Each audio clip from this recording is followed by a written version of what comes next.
3.10 देखो, RBD publication, assessment year 2021। Trivedi एक private company में एम्प्लॉय है जो रिटायर हुआ है 30 जून को। मैं ये पॉइंट्स यहाँ लिखे रहने देती हूँ ताकि इजी हो। चलो इतनी स्पेस बहुत होगी। हाँ, डेट ऑफ रिटायरमेंट इंपॉर्टेंट है क्योंकि इस डेट से पहले के 10 मंथ्स लेने हैं। तो 30 जून को त्रिवेदी रिटायर हुए, 30 जून 2019 को। और ये एक प्राइवेट एम्प्लॉई है, गवर्नमेंट होते तो फुली एग्जेम्प्ट हो जाता, प्राइवेट एम्प्लॉई है तो अब हमें ये रूल लगाना है। इन्होंने सर्विसेज दी है 25 years 10 months. At the time of his retirement उनको 5,40,000 अर्न लीव मिले हैं।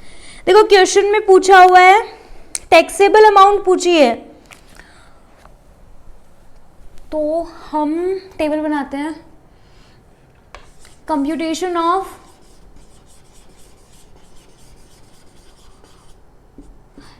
इलस्ट्रेशन है ये 3.10। Computation of taxable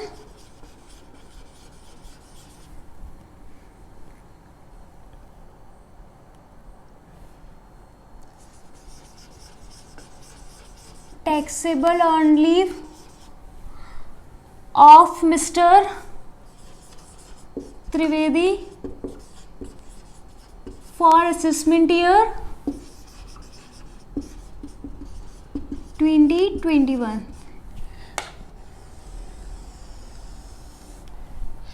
particulars and यहाँ अमाउंट कॉलम।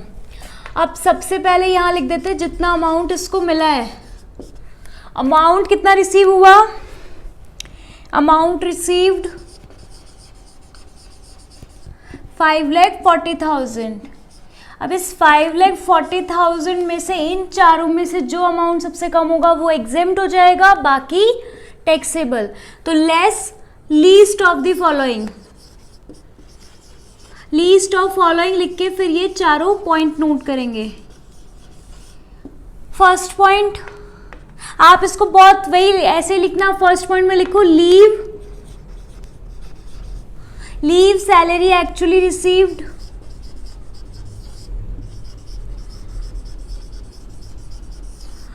मैं जैसे बोर्ड पे लिख रही हूँ गंदा गंदा वैसे मत लिखना, अच्छे से प्रेजेंट करके लिखना। लीव सैलरी एक्चुअली रिसीव्ड, उसके बाद हम ये इनर कॉलम में लिखते हैं लीव सैलरी एक्चुअली रिसीव्ड, और यहाँ इनर कॉलम में लिख लेते हैं ताकि इसका जो लीस्ट होगा वो आउटर कॉलम में ले जाएंगे। सेकंड पॉइंट देखो क्या है, सेकंड पॉइंट है 10 months average salary. Average salary कब से लेनी है, जिस डेट को रिटायर हुआ उससे पहले।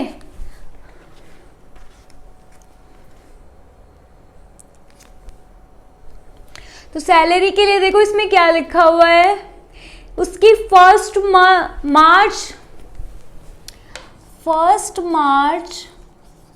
2018 से 28 फरवरी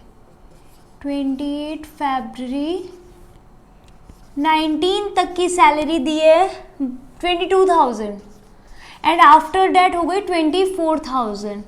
हमको क्या करना है, लास्ट 10 मंथ, त्रिवेदी रिटायर कब हुए, 30 जून को, 30 जून 2019।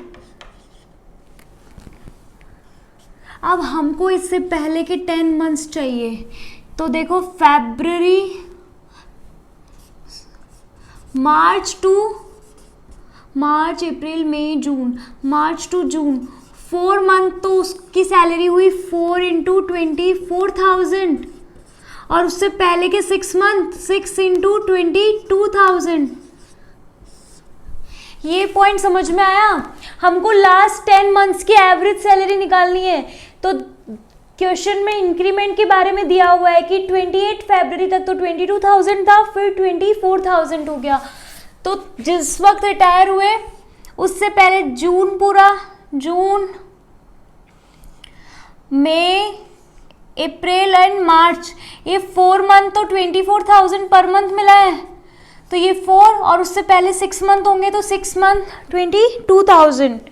तो ये कितना हुआ, ये अमाउंट जो भी आएगा आप इनको मल्टीप्लाई करके लिखो, देन उसको 10 से डिवाइड कर दो। 10 से डिवाइड क्यों कर रहे हैं, क्योंकि हमको चाहिए एवरेज सैलरी। तो ये कितना आ रहा है 2,28,000।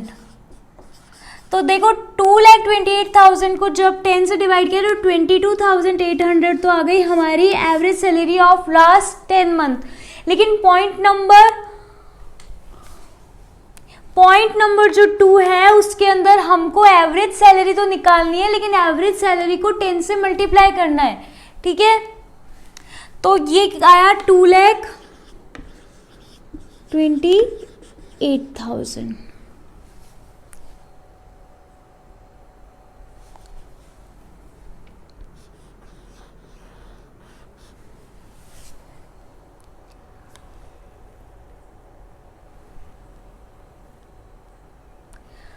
Third point, leave encashment of unawarded leave. अब पॉइंट नंबर 3 को बहुत ध्यान से देखना कि पॉइंट नंबर 3 में कैसे कैलकुलेशन होगी। उसके लिए क्वेश्चन में देखो, leave availed while in service, point number 2 में लिखा हुआ है कि जो मिस्टर त्रिवेदी थे उनको लीव 15 महीने की लीव मिली जब वो सर्विस में थे। मिली नहीं मतलब वो ले चुके, अवेल्ड का मतलब उन्होंने वो छुट्टियां ले ली। तो लीव अवेल्ड कितनी है 15 मंथ्स, 15 महीने की छुट्टी मिस्टर त्रिवेदी ले चुके हैं। और मिस्टर त्रिवेदी को छुट्टी कितनी मिली है तो वो लिखा हुआ है पॉइंट नंबर 3 में, उनको हर एक कंप्लीटेड ईयर के लिए 1.5 महीने की छुट्टी मिली है। मतलब एक साल में उनको 1 ईयर में छुट्टी मिली 1.5 मंथ्स, या फिर हम बोल सकते हैं 45 डेज। अब देखो पॉइंट नंबर 3 में यहाँ मैक्सिमम कितनी छुट्टियां अलाउ है 30। तो गवर्नमेंट बोलती है आप कितनी भी छुट्टियां दो, हम लेकिन सिर्फ हमारे रूल्स के हिसाब से यहाँ पे 45 नहीं अलाउ करेंगे, हम यहाँ पे सिर्फ 30 अलाउ करेंगे, 30 डेज अलाउ करेंगे। तो हमको कैलकुलेशन गवर्नमेंट रूल्स के हिसाब से करनी है, तो हम यहाँ पॉइंट नंबर 3 में सिर्फ 30 के अकॉर्डिंग कैलकुलेशन करेंगे। और एक इम्पॉर्टेंट पॉइंट, यहाँ पे जो अर्न लीव का कंसेप्ट है इसमें कंप्लीटेड ईयर्स लेते हैं, तो जितने साल काम किया है सिर्फ वो लेंगे, जो मंथ में डेटा दिया होगा उसको इग्नोर करेंगे। तो यहाँ इन्होंने 25 ईयर्स एंड 10 मंथ्स वर्क किया है, लेकिन कैलकुलेशन ऑफ लीव के लिए सिर्फ 25 ईयर्स लिया जाएगा, सिर्फ कंप्लीटेड ईयर्स लिया जाएगा, फ्रैक्शंस को इग्नोर किया जाएगा। तो अब पॉइंट नंबर 3 की कैलकुलेशन, अर्न लीव निकालते हैं। अर्न लीव का मतलब उन्होंने जो छुट्टियां, एक तरह से छुट्टियां जो कमाई है, लीव जो देखो टोटल लीव जो भी उनको मिली उसमें से जितनी उन्होंने ले ली उसको लेस कर देंगे तो उनकी कमाई हुई लीव आ जाएगी। तो टोटल लीव कितनी निकालनी है, 25 साल उन्होंने काम किया, एक साल में उनको कितनी छुट्टियां मिली 30, क्योंकि गवर्नमेंट हमें सिर्फ 30 ही देने का अलाउ कर रही है। अब अगर आप एक बात बताओ, साल को अगर हम मल्टीप्लाई कर रहे हैं डेज में, ये कितने डेज आए 750। अगर हम इसको अब मंथ में कन्वर्ट करें, क्योंकि ये डेटा मंथ में दिया हुआ है, यहाँ सैलरी भी जो आएगी वो मंथ में होगी, तो हमको छुट्टियों को भी मंथ में करना है। तो 750 डिवाइड बाई 30, 25 मंथ्स। ये कैलकुलेशन आप चाहे वीडियो को दोबारा प्ले करके देख लेना। 25 ईयर्स कंप्लीटेड ही लेने हैं, सिर्फ इसको मल्टीप्लाई करेंगे 30 से। कंपनी ने 45 की दी है, लेकिन गवर्नमेंट के हिसाब से सिर्फ 30 मिल सकती है। तो ये जो आया ये डेज में आया, लेकिन हमको इन्फॉर्मेशन सिर्फ मंथ में चाहिए तो हमें 30 से डिवाइड कर दिया, तो ये आ गया 25 मंथ्स। टोटल छुट्टियां मिली 25 मंथ, उसमें से 15 महीने की छुट्टियां आप ले चुके हो, तो कितनी छुट्टियां आपने कमाई 10 मंथ्स की।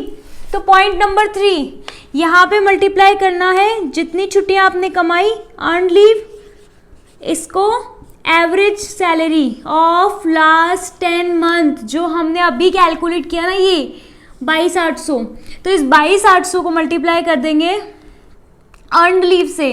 अर्नड लीव कितनी है 10, कैसे आई 25 माइनस 15, तो पॉइंट नंबर 3 का और पॉइंट नंबर 2 की वैल्यू सेम। और लास्ट वैल्यू जो हमको पता ही है, ये जो 3 लाख है, 3 लाख से ज़्यादा नहीं हो सकती इसकी एग्जेम्पशन अमाउंट। तो अब इन चारों में सबसे कम क्या है 2,28,000। 5,40,000 अमाउंट रिसीव हुआ है, उसमें से एग्जेम्प्ट हो जाएगा 2,28,000, तो टैक्सेबल आ जाएगा 3,12,000। तो ये हो गया आपका अर्न लीव का सॉल्व्ड इलस्ट्रेशन। इसका पॉइंट नंबर 3 एक बार आप अच्छे से देख लेना, इसके अलावा बाकी पॉइंट्स में तो कोई कंफ्यूजन नहीं होगा, बट ये अर्न लीव का कैलकुलेशन एक बार आप अच्छे से देख लेना।